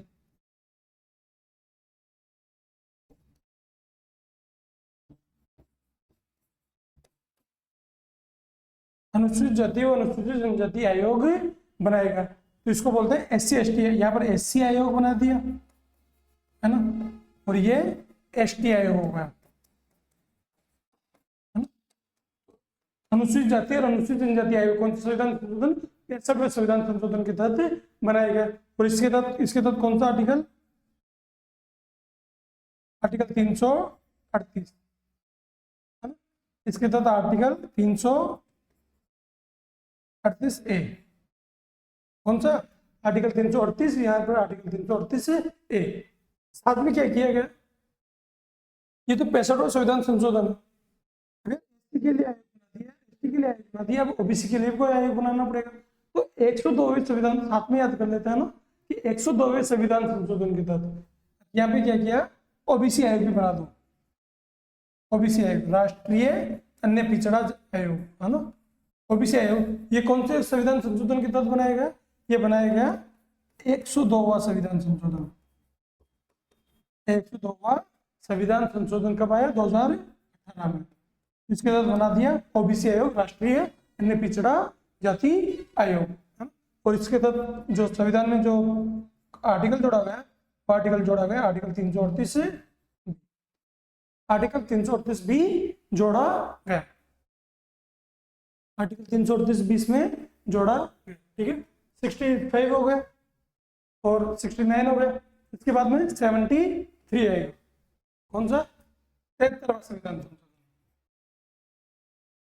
73वां संविधान संशोधन 1992 और 74वां संविधान संशोधन 1992। ये दोनों भी इंपॉर्टेंट है ना। इनको तो कभी अपन डिटेल में पढ़ेंगे 73वें संविधान संशोधन को, तो क्योंकि 73वां संविधान संशोधन रिलेटेड है पंचायती राज से। इससे पंचायती राज को संवैधानिक दर्जा दे दिया गया। ये किससे रिलेटेड है? यह है पंचायती राज है ना। तो पंचायती राज को क्या कर दिया? संवैधानिक दर्जा दे दिया गया। संवैधानिक दर्जा देते इसमें कौन सा आर्टिकल, कौन सा भाग जोड़ा गया? संविधान में भाग जोड़ा गया, भाग 9। संविधान में भाग 9 जोड़ा गया। संविधान में अनुसूची जोड़ी गई, कौन सी? संविधान में अनुसूची जोड़ी गई 11वीं अनुसूची। संविधान में भाग 9 जोड़ा गया, संविधान में अनुसूची जोड़ी गई 11वीं अनुसूची। कौन सी अनुसूची? 11वीं अनुसूची। किससे रिलेटेड है? पंचायती राज से है ना। कितने विषय? 29 विषय। कितने विषय? 29 विषयों के बारे में यहाँ पे डिस्कशन किया जाता है। इसके अलावा 74वां संविधान संशोधन 1992 में ये निकाय है शहरी निकाय विषय। शहरी निकाय। इसके तहत संविधान में कौन सा भाग जोड़ा गया? इसके तहत संविधान में भाग जोड़ा गया 9A, 9 का जिसको बोल दो। अनुसूची कौन सी जोड़ी गई? 12वीं अनुसूची। कौन सी अनुसूची? 12वीं अनुसूची। कौन सी शेड्यूल जोड़ी गई? 12वीं अनुसूची है ना, अनुसूची 12। टोटल कितने विषय दिए गए इसको? इसको जो विषय दिए गए वो दिए 18 विषय। कितने विषय? 18 विषय। कितने विषय दिए गए? 18 विषय इसको दिए गए। ठीक है, तो 73वां संविधान संशोधन, 74वां संविधान संशोधन हो गया। एक बार एग्जाम में क्वेश्चन था, निम्न में से कौन से संविधान संशोधन स्थानीय स्वशासन से संबंधित है? एग्जाम में ऑप्शन था 73वां, 74वां, 73वां, 74वां दोनों या कोई और। तो इसमें 73वां और 74वां दोनों में कंफ्यूज नहीं होना चाहिए। स्थानीय स्वशासन का रिलेटेड है, लोकल सेल्फ गवर्नेंस, तो ये सारी निकाय भी उसके भाग है और पंचायती राज का उसका भाग है। तो ये दोनों ही किससे संबंधित है? 73वां और 74वां दोनों संविधान संशोधन स्थानीय स्वशासन से संबंधित है। ठीक है ना। तो इसके बाद में 73वें 74वें संविधान संशोधन के बाद में कौन सा संविधान संशोधन इंपॉर्टेंट है? यह आएगा डायरेक्ट 91वां संविधान संशोधन। कौन सा? 91वां संविधान संशोधन 2003। इसमें क्या है? इसमें क्या है कि जो लोकसभा हो चाहे जो राज्य विधानसभा हो ना, वहां पर जो मंत्री परिषद है उसकी अधिकतम संख्या कितनी होनी चाहिए? तो लोकसभा व राज्य विधानसभा की अधिकतम संख्या, मंत्री परिषद, मंत्री परिषद का आकार क्या होगा?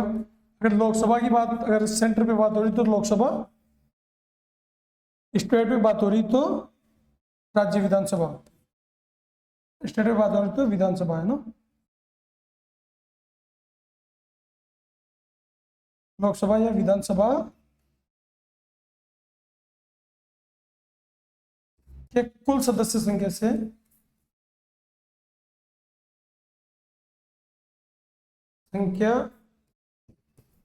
ये 15% से अधिक नहीं होना चाहिए, है ना। मंत्री परिषद का आकार कैसा नहीं होना चाहिए? मंत्री परिषद का आकार है, मंत्री परिषद का आकार लोकसभा या विधानसभा के कुल सदस्य संख्या के 15% से अधिक नहीं होना चाहिए, है ना। मिनिमम कितना हो सकता है? ये तो मैक्सिमम बता दिया हमने। मिनिमम कितना हो सकता है? 12 होना चाहिए। 12 से कम भी मंत्री नहीं होने चाहिए। ठीक है ना। तो ये 91वां संविधान संशोधन अपना हो गया। इसके बाद में आता है 97वां संविधान संशोधन।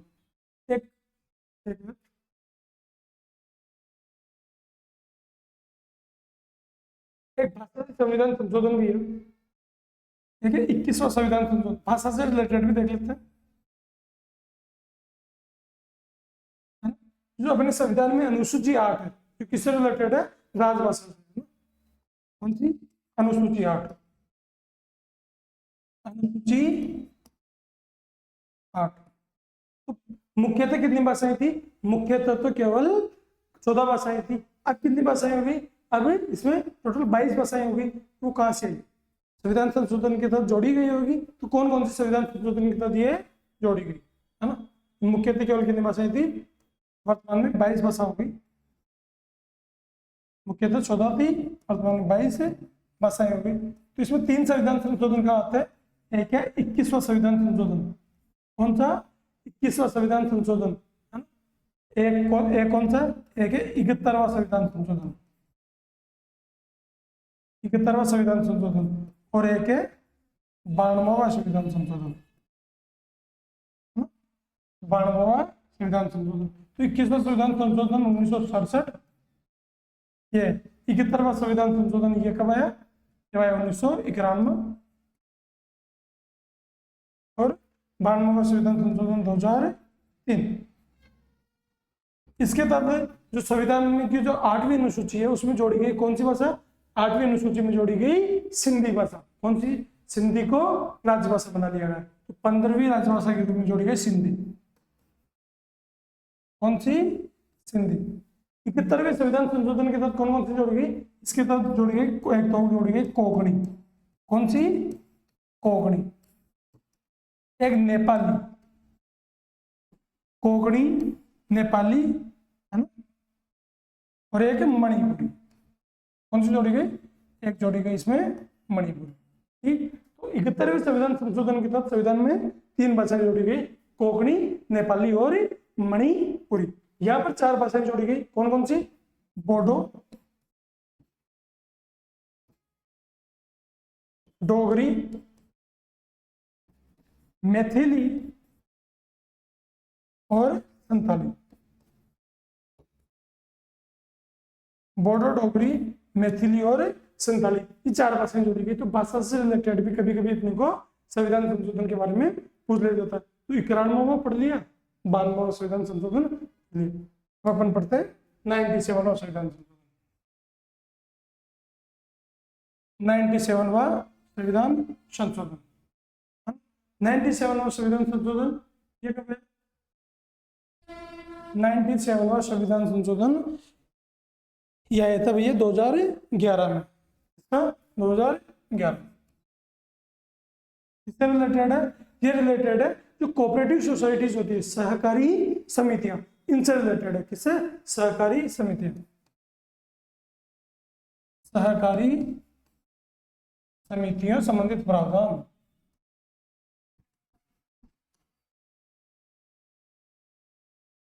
सहकारी समितियों संबंधी प्रावधान, सहकारी समितियों संबंधित प्रावधान किसमें? इस 97वें संविधान संशोधन के तहत। इसमें एक भाग जोड़ा गया, अपने संविधान में भाग जोड़ा गया। कौन सा? संविधान में भाग जोड़ा गया 9B। कौन सा?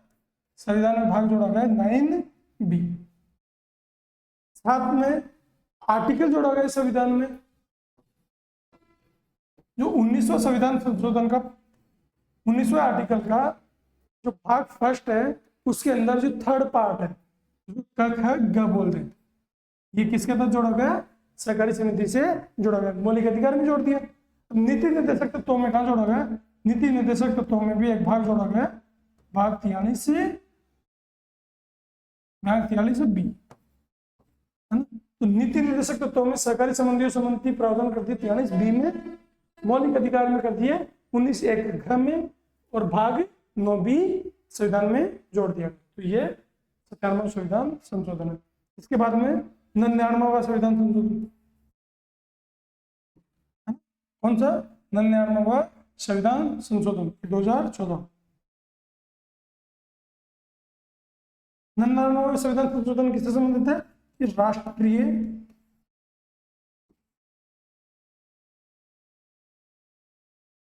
न्यायिक नियुक्ति आयोग, यहां से बनाया गया राष्ट्रीय न्यायिक नियुक्ति आयोग। राष्ट्रीय न्यायिक नियुक्ति आयोग ये क्या है? इस आयोग के तहत क्या किया गया? अपने भी संविधान में क्या होता है, जो कोई भी सुप्रीम कोर्ट है उसके जज नियुक्त करना है ना, कि आने वाला जज कौन बनेगा, या हाई कोर्ट का जज कौन बनेगा, है ना। इन सबसे रिलेटेड फैसले कौन लेते हैं? वो जज ही लेते हैं, खुद के खुद ही, है ना। जो बीजेपी गवर्नमेंट है 2014 में मोदी सरकार आई, उन्होंने फैसला लिया कि अपन एक राष्ट्रीय न्यायिक नियुक्ति आयोग बनाएंगे, जिसमें कुछ प्रधानमंत्री भी होंगे, कुछ मंत्री होंगे, कुछ जज होंगे, सुप्रीम कोर्ट के चीफ जस्टिस होंगे, है ना। इन सब ये सब मिलकर क्या बनाएंगे? एक आयोग बनाएंगे, और वो आयोग डिसाइड करेगा कि चीफ जस्टिस कौन होना चाहिए, या किसी भी राज्य का जस्टिस, किसी भी राज्य के उच्चतम न्यायालय का उच्च न्यायाधीश या न्यायाधीश कौन होना चाहिए, या जो उच्च न्यायाधीश है ना, ये उच्च न्यायालय है, उसके न्यायाधीशों की स्थानांतरण संबंधित पॉलिसी ये किसके आधार पर होनी चाहिए? तो एक आयोग के आधार पर होनी चाहिए। लेकिन किसने? सुप्रीम कोर्ट ने बोला यार तुम तो हमारी शक्तियां छीन रहे हो, है ना, तुम तो हमारी शक्तियां छीन रहे हो, और इसको क्या कर दिया? इसको निरस्त कर दिया, है ना। तो एक बार ये कौन सा संविधान संशोधन है? ये 99वां संविधान संशोधन को सुप्रीम कोर्ट ने निरस्त कर दिया। तो ये अब वर्तमान में कोई राष्ट्रीय न्यायिक नियुक्ति आयोग नहीं है, है ना। इसको अवैध घोषित कर दिया, किसका? संविधान का उल्लंघन मानते हुए। ठीक, इसके बाद में 100वां संविधान संशोधन, 100वां संविधान संशोधन 2015। 100वां संविधान संशोधन 2015, इसमें क्या है? इसमें है जो भारत अपन ने नवा संविधान संशोधन पढ़ रहा था कि भारत के भूमि क्षेत्र के हस्तांतरण से संबंधित है ना, तो वहां पर क्या करना पड़ेगा, अगर भारत को कोई भी भूमि किसी दूसरे देश को देनी है तो संविधान संशोधन करना पड़ेगा। तो वही अपनाई गई यहाँ पर बात है ना। और भारत और बांग्लादेश के बीच में, भारत बांग्लादेश के मध्य क्या हुआ, भूमि हस्तांतरण हुआ है ना। भारत और बांग्लादेश के बीच में भूमि का हस्तांतरण हुआ। कौन से संविधान संशोधन, 100वें संविधान संशोधन के तहत। 101वां संविधान संशोधन किससे रिलेटेड है, 101वां संविधान संशोधन है 2017। 101वां संविधान संशोधन 2017 किससे रिलेटेड है, 101वां जो देखो अभी तक 106 संविधान संशोधन हो चुके हैं, तो पिछले जो 4-5 संविधान संशोधन है ना, इनसे तो एग्जामिनेशन पूछ लिया जाता है, इनको तो याद ही रखना है कंटिन्यू। तो 100 ये किससे संबंधित है, ये है जीएसटी है ना, गुड्स एंड सर्विस टैक्स, इससे रिलेटेड है ना, जीएसटी से, जीएसटी संबंधी प्रावधान। वस्तु एवं सेवा कर, वस्तु एवं सेवा कर से संबंधित जो भी प्रावधान है वो किसके तहत किए गए, 101वां संविधान संशोधन के तहत जीएसटी लागू किया गया। 102वां संविधान संशोधन अपन ने पढ़ लिया, ओबीसी आयोग से रिलेटेड है, किससे रिलेटेड है, ओबीसी आयोग से रिलेटेड है 102वां संविधान संशोधन। इसके बाद में 103वां संविधान संशोधन, कौन सा, 103वां संविधान संशोधन, ये किससे रिलेटेड है, 103वां संविधान संशोधन रिलेटेड है जो ईडब्ल्यूएस को आरक्षण दिया गया, ईडब्ल्यूएस को जो 10% आरक्षण दिया गया था ना, उससे रिलेटेड है। तो आर्थिक रूप से अन्य पिछड़ा वर्ग को आरक्षण, आर्थिक रूप से अन्य पिछड़ा वर्ग को आरक्षण की जो व्यवस्था की गई थी उससे रिलेटेड है ये ना।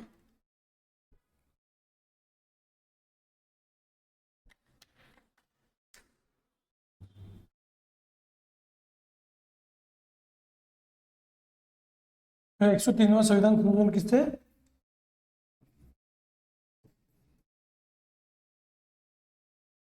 आर्थिक रूप से अन्य पिछड़ा वर्ग,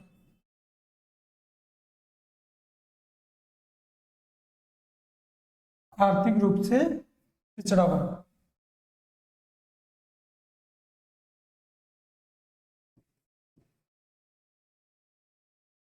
है ना, EWS, economically weaker section, EWS को 10% आरक्षण।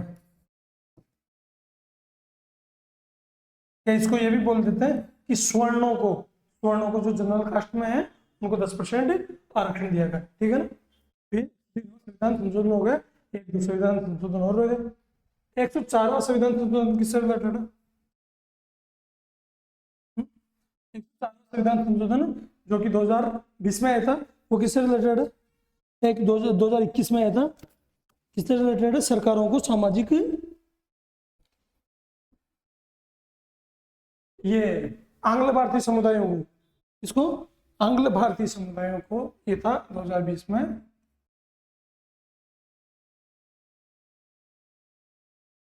जब अपना संविधान बन रहा था तब भारतीय जो संविधान निर्माता थे उन्होंने देखा कि यार कुछ अंग्रेज ऐसे हैं भारत में तो यूरोप से, जिनकी माता पिता कौन से यूरोप के थे, वो भारत में रह गए है ना, वो अंग्रेज वापस भारत गए नहीं, यानी वो भारत के होके रह गए। तो इनके साथ अन्याय नहीं होना चाहिए, इसलिए क्या किया था कि लोकसभा में 2 सदस्य, राज्यसभा में कुछ सदस्य, विधानसभा में कुछ सदस्य मनोनयन कर रहे थे, है ना। राष्ट्रपति के मनोनयन की जो शक्ति थी वो कौन से थी, मतलब संविधान के तहत कि आंग्ल भारतीय समुदाय को सदस्य मनोनयन होगा। लेकिन 2020 में आते आते सरकार ने महसूस किया कि अब इसकी जरूरत नहीं है, उनके साथ कोई भेदभाव नहीं हो रहा है, तो इसके लिए ये संविधान संशोधन लाए और आंग्ल भारतीय समुदाय का प्रतिनिधित्व समाप्त कर दिया। किसका कर दिया, आंग्ल भारतीय समुदाय का।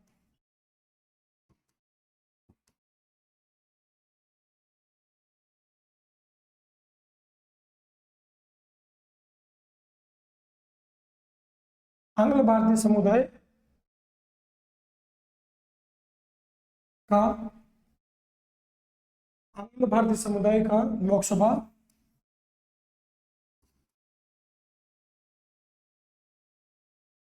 व राज्यसभा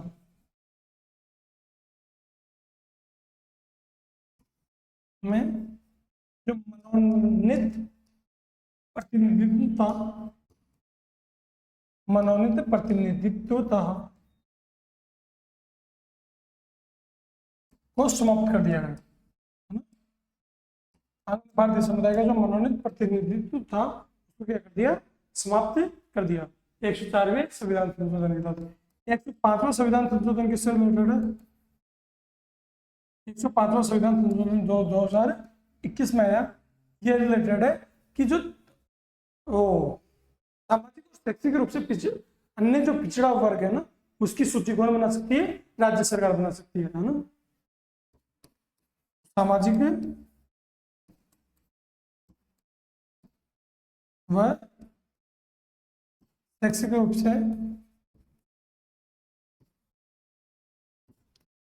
सामाजिक व शैक्षिक रूप से अन्य पिछड़ा वर्ग, अन्य पिछड़ा वर्ग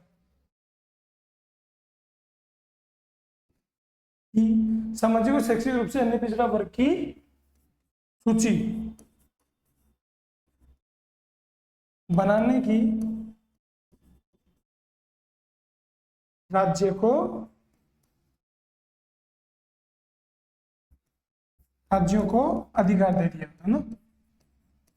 अधिकार बोल दो या अनुमति मिल गई कि अब राज्य चाहे तो अपने हिसाब से क्या कर सकते हैं, जो कास्ट का जो ओबीसी का जो सर्टिफिकेशन है, वो क्लासिफिकेशन है, वो कर सकते हैं। सामाजिक और शैक्षिक रूप से अन्य पिछड़ा वर्ग की सूची बना सकते हैं तो राज्य अपने हिसाब से, ठीक है। तो ये 105वां संविधान संशोधन लास्ट संविधान संशोधन अपना रह चुका है ना।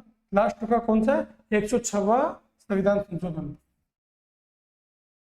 106वां संविधान संशोधन 2023 बहुत ही इंपॉर्टेंट है भैया। क्यों इंपॉर्टेंट है? क्योंकि एग्जाम में बहुत ज्यादा इसके बारे में, क्योंकि लेटेस्ट संविधान संशोधन में यही है और एग्जाम में इसके बारे में पूछा भी जा रहा है और महिलाओं से संबंधित है। इसको बोलते हैं नारी शक्ति वंदन अधिनियम। कौन सा? इसको नाम दिया गया है नारी शक्ति वंदन अधिनियम, नारी शक्ति वंदन अधिनियम। इसमें क्या कर दिया, इसमें क्या लोकसभा व राज्य विधानसभा, राज्य विधानसभा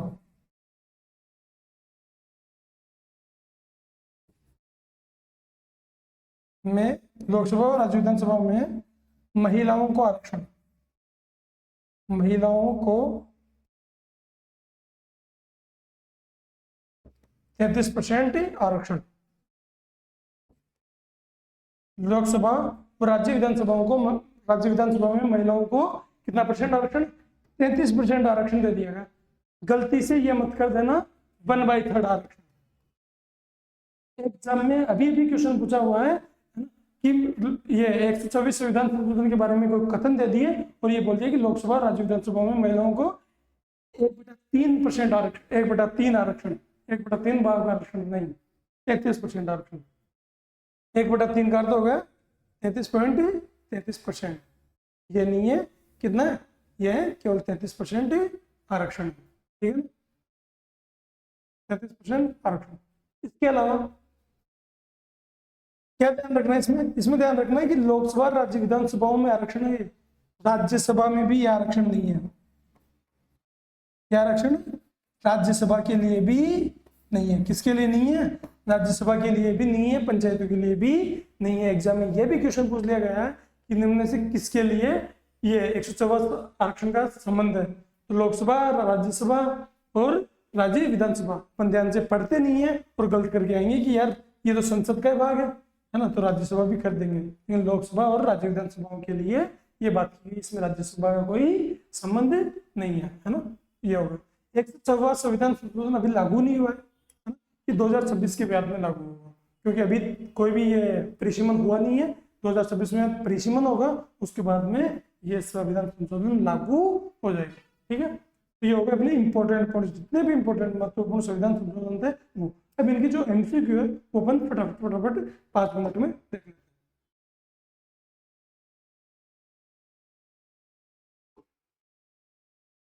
आप देख लो, अगर इनका स्क्रीनशॉट लेना चाहो तो ले सकते हो।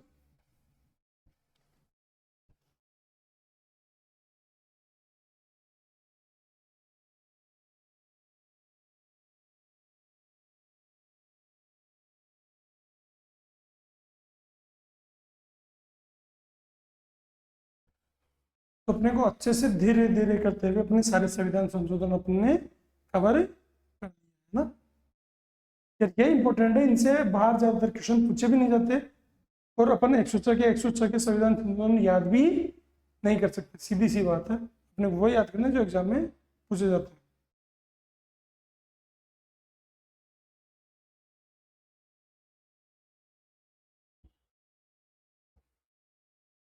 ठीक है, इसका स्क्रीनशॉट रखा तो ये ले लो। अब पूछा, भारत के उच्चतम न्यायालय के न्यायाधीश की आयु ऐसे प्राधिकारी द्वारा और ऐसी रीति से आधारित की जाएगी जिसका संसद द्वारा विधि द्वारा स्थापित करेगी।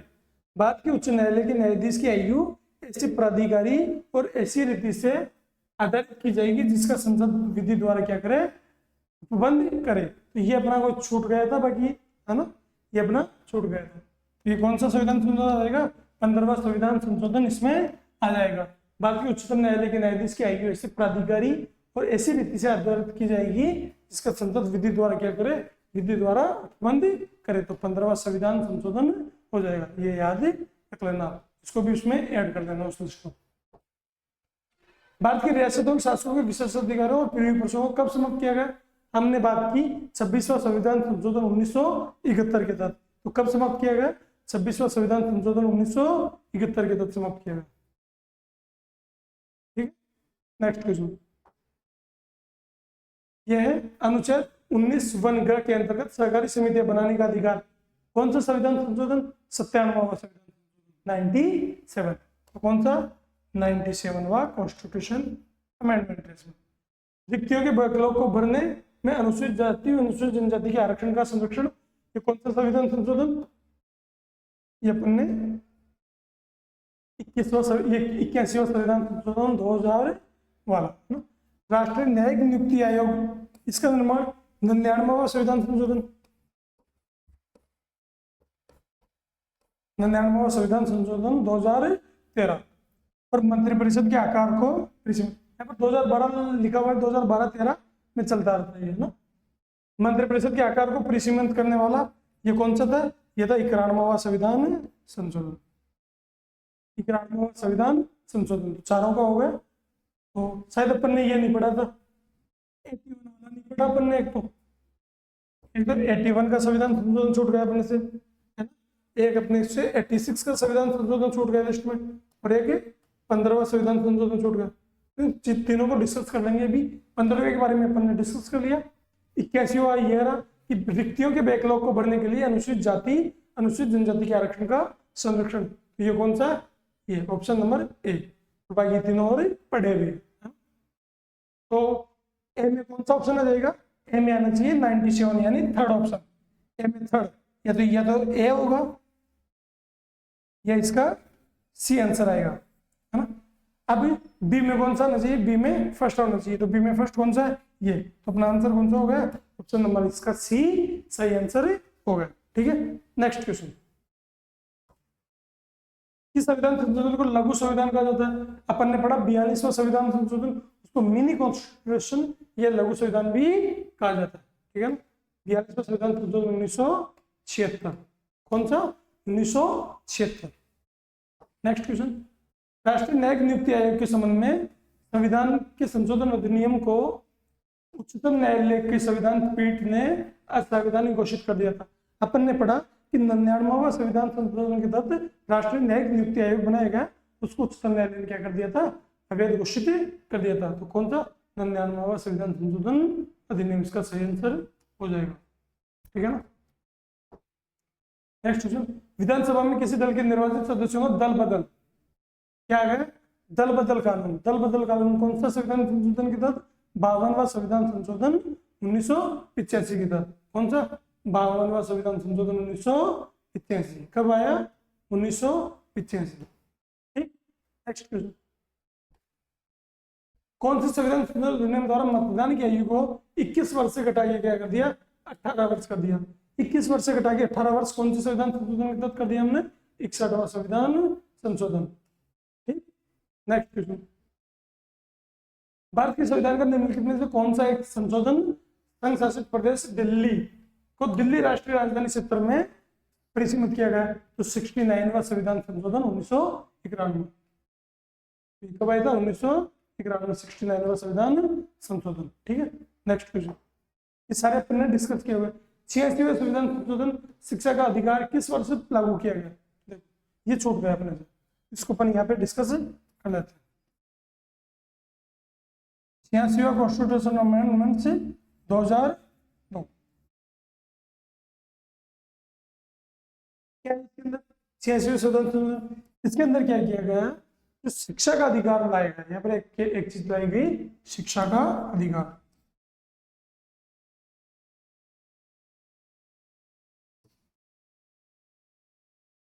है ना? और 86वें कॉन्स्टिट्यूशन अमेंडमेंट्स के तहत क्या किया गया? जो अपना संविधान का जो आर्टिकल 21A है वो संविधान में जोड़ा गया। आर्टिकल 21 से संविधान में जोड़ा गया और यहाँ पर क्या बोल दिया गया कि माता पिता का कर्तव्य, ये माता पिता का क्या कर्तव्य है? ये 6 से 14 वर्ष तक के बच्चों को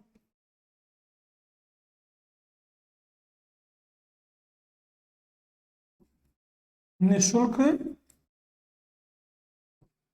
व 14 वर्ष तक के बच्चों को निःशुल्क और मुक्त निःशुल्क शिक्षा प्राप्त करने का अधिकार है। निःशुल्क शिक्षा प्राप्त करने का अधिकार, यानी जो शिक्षा का अधिकार है ना, इसको एक मौलिक अधिकार बना दिया गया। इसके तहत 6 से 14 वर्ष तक के बच्चों को मिलेगा आर्टिकल 21A के तहत, है ना। 6 से 14 वर्ष तक के बच्चों को निःशुल्क शिक्षा का अधिकार दे दिया गया। इसके अलावा संविधान में क्या किया गया? जो आर्टिकल 45 है, नीति निर्देशक तत्व है, वो पहले कहते हैं 0 से 14 वर्ष तक की बात करते थे, है ना, उनको सीमित करके 0 से 6 वर्ष कर दिया गया। क्या कर दिया कि 0 से 6 वर्ष, 0 से 14 वर्ष तक की बात करते थे नीति निर्देशक तत्व, है ना। अब आर्टिकल 21A में जोड़ के 14 वर्ष तो यहाँ पे कर दिया, तो अब यहाँ पर क्या रहेगा? केवल 0 से 6 वर्ष रहेगा। 0 से 6 वर्ष तक के बच्चों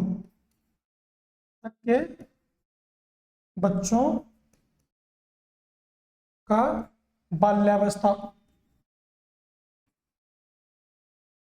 बाल्यावस्था पोषण व शिक्षा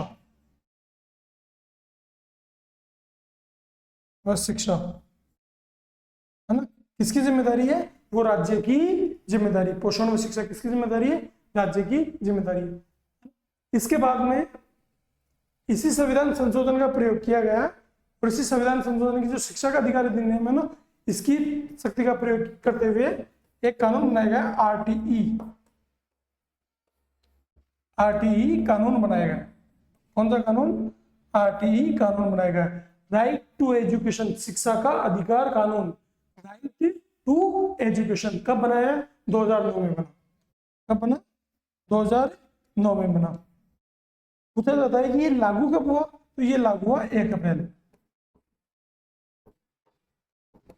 अप्रैल 2010 से लागू, है ना। तो अगर एग्जाम में क्वेश्चन पूछ ले शिक्षा का अधिकार अधिनियम कब लागू हुआ, तो 1 अप्रैल 2010 से ये लागू हुआ। तो कब लागू हुआ? 2010 से लागू। तो अपना ये 86वें संविधान संशोधन में अपने यहाँ पे पढ़ लिया। ठीक है, नेक्स्ट क्वेश्चन। अनुसूचित जाति अनुसूचित जनजाति के संयुक्त राष्ट्रीय आयोग किस संविधान संशोधन के तहत बनाए गए? तो अलग अलग निकायों को बांटा गया, है ना। तो कौन सा संविधान संशोधन था वो, जिसके तहत 2 अलग अलग निकायों में इसको बांटा गया?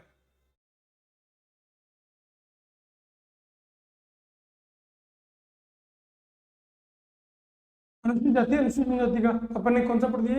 ये रहा 89वां संविधान संशोधन अधिनियम। कौन सा संविधान संशोधन अधिनियम?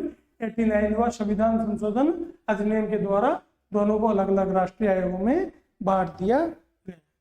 कौन से संविधान संशोधन के द्वारा? 89वें संविधान संशोधन के द्वारा, ठीक है ना। पहले कौन सा संविधान संशोधन था? 65वें संविधान संशोधन। 65वें संविधान संशोधन के तहत एक ही आयोग बनाया था, बाकी फिर 89वें आयोग द्वारा इन दोनों को अलग अलग में डिवाइड कर दिया गया। कौन से में डिवाइड कर दिया? अलग अलग भागों में इसको डिवाइड कर दिया गया, ठीक है। अपना भी नेक्स्ट क्वेश्चन करते हैं, 1 मिनट रुको।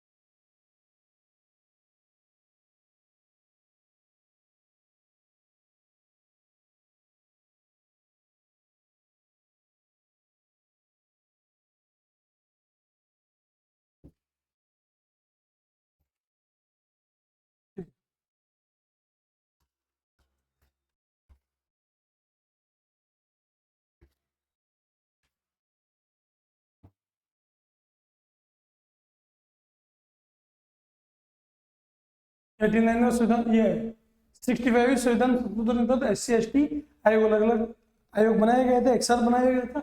89वें संविधान संशोधन द्वारा 2003 में क्या कर दिया?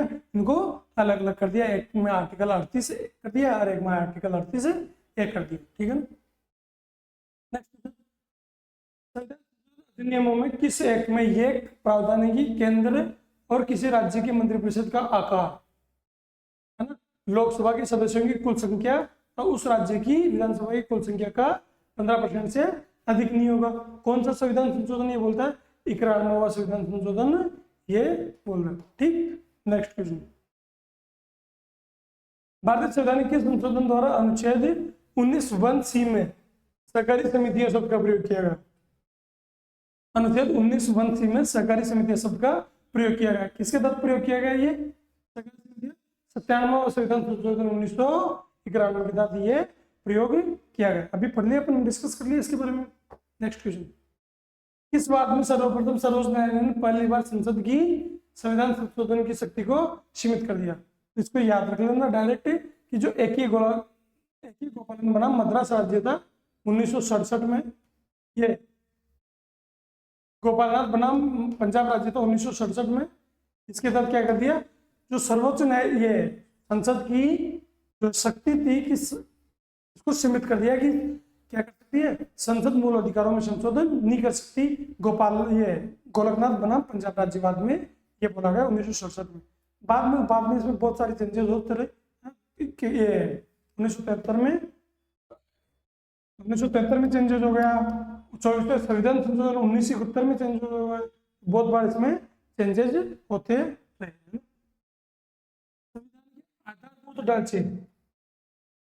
संविधान के आधारभूत ढांचे के सिद्धांत को स्पष्ट किया गया है।